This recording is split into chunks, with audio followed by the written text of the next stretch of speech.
track reviews.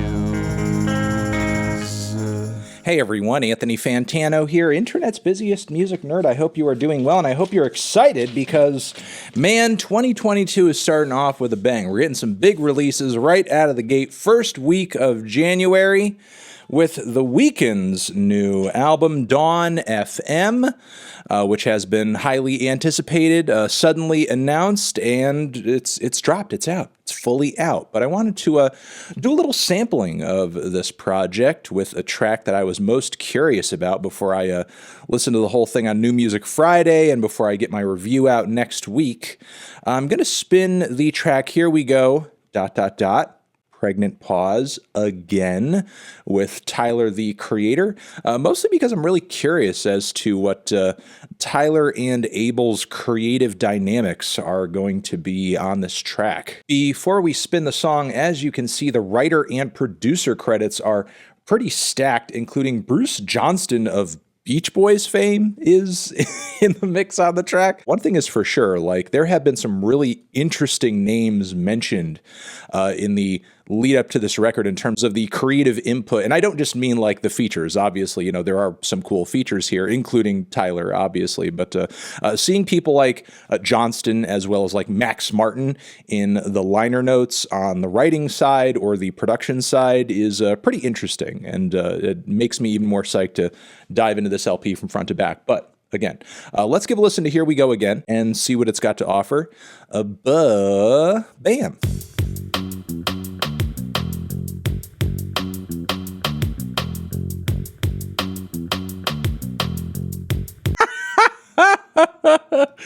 That outro, oh my God. What I'm seeing in the trailers and everything so far, and given that One of Tricks Point Never, Daniel Lopatin is in the mix, and he recently had a record where the whole thing was like radio themed, like radio program themed. I wonder if we're going to be like seeing all of those like, you know, little radio hits in between all of the tracks, or maybe most of the tracks. I mean, I'm sure that's the case. I'm just wondering how deeply he's going to dive into that. And if it's a deep dive, then I think all the better. As far as the song goes, you know, I mean, just kind of pick this one out of the blue because Tyler's on it and so on and so forth. It's not a banger per se. It's very easygoing. It's very syrupy. It's very smooth.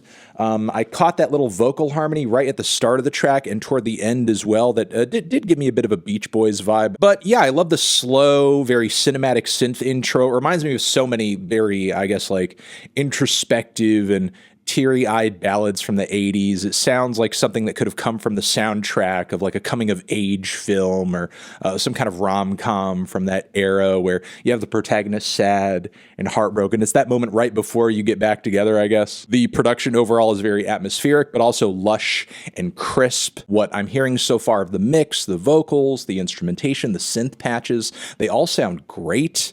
It's very cleanly produced. It's very well produced, but I wouldn't say it's like overproduced. It's not cleaned up to the point where it feels like soulless and dull. Then there's the lyrics on this thing, which seem to be over some really petty shit, like getting at your ex and, you know, I guess being hype or being braggadocious about being in a new relationship. You know, leave it to Abel to be a little bitter, I guess. Given that's the tone and angle of the track, I think it makes so much sense to have Tyler included on this song because of just the whole, you know, breakup and love triangle narrative of styles. And I did very much get that vibe off of his feature on this track. He's not singing on this cut. He is, in fact, rapping on this cut. But there was something also about his bars and his delivery that reminded me of My Beautiful Dark Twisted Fantasy era Kanye West, because it's very much like this asshole type attitude. Hey, you're going to have to sign this prenup. So while, yes, there is something kind of cute about his performance and delivery here,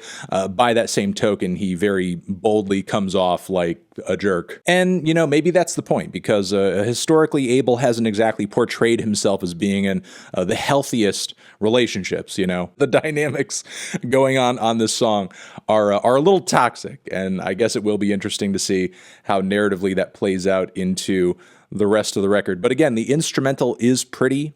It is well produced and put together. The 80s vibes are here. They are potent. They are strong. They're almost suffocating. And given that it's in the middle of the record and does not go as hard as some of the clips and, obviously the single Take My Breath does, I can imagine this being a cool down moment in the middle of the LP. So yeah, there you go. Those are my thoughts on this track. Can't wait to listen to the rest of the record and review the record. Let me know your thoughts of the album in the comments. I'm sure a lot of you have listened to it all the way through. And is it one of your favorite albums, or do you think it'll be one of your favorite albums of the year? Do you think it stands up to After Hours? Better? Worse? Let me know.